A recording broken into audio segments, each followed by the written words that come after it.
ఉత్తరప్రదేశ్లోని ప్రఖ్యాత అయోధ్య రామ మందిర నిర్మాణంలో చివరి ఘట్టమైన రామాలయ ధ్వజారోహణం ఘనంగా జరిగింది. అభిజిత్ ముహూర్తంలో మంత్రోచ్చారణల మధ్య ధ్వజారోహణ వేడుక వైభవంగా జరిగింది. గర్భగుడిపై కాషాయ వర్ణంలోని ధర్మ ధ్వజాన్ని ప్రధాని నరేంద్ర మోదీ ఎగురవేశారు. అంతకుముందు అయోధ్యలో ప్రధాని మోదీ రోడ్ షో నిర్వహించారు.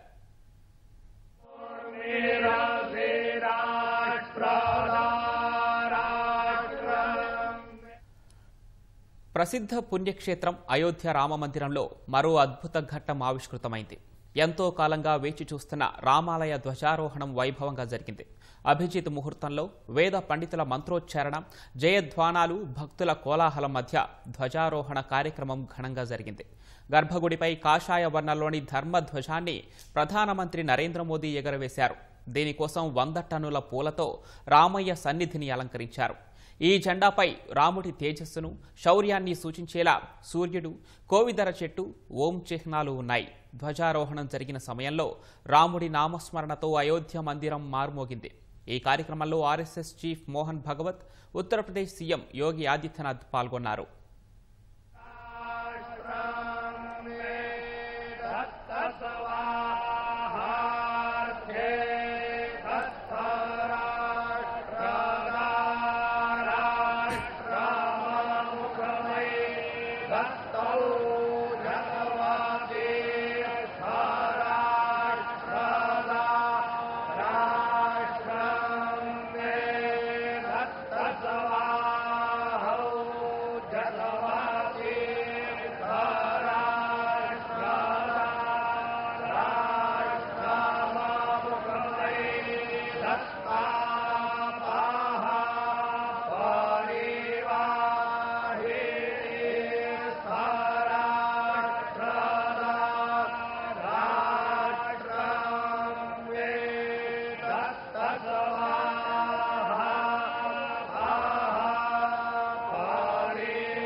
ఆలయ శిఖరంపై 42 అడుగుల ఎత్తులో ప్రధాని మోదీ ఈ ధ్వజాన్ని ఎగురవేశారు.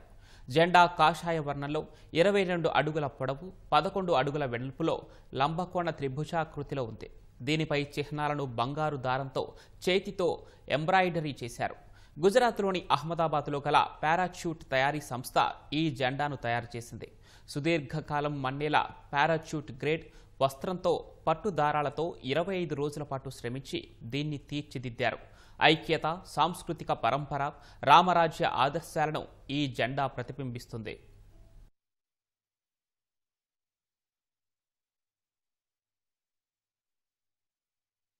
అంతకుముందు అయోధ్యలో కట్టుదిట్టమైన భద్రత మధ్య మోదీ రోడ్ షో నిర్వహించారు.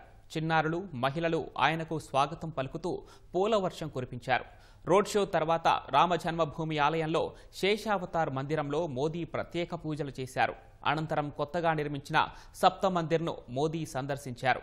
ఇందులో మహర్షులైన వశిష్ఠ, విశ్వామిత్ర, అగస్త్య, వాల్మీకి, అహల్య, నిషాదరాజ్, గుహ, మాతా శబరి విగ్రహాలు, ఆలయాలు ఉన్నాయి.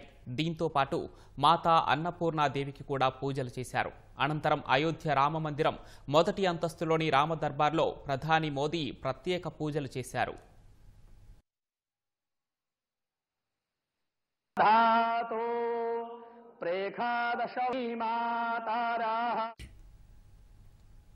ఈ వేడుక కోసం ఉత్తరప్రదేశ్ ప్రభుత్వం పటిష్టమైన భద్రతా ఏర్పాట్లు చేసింది.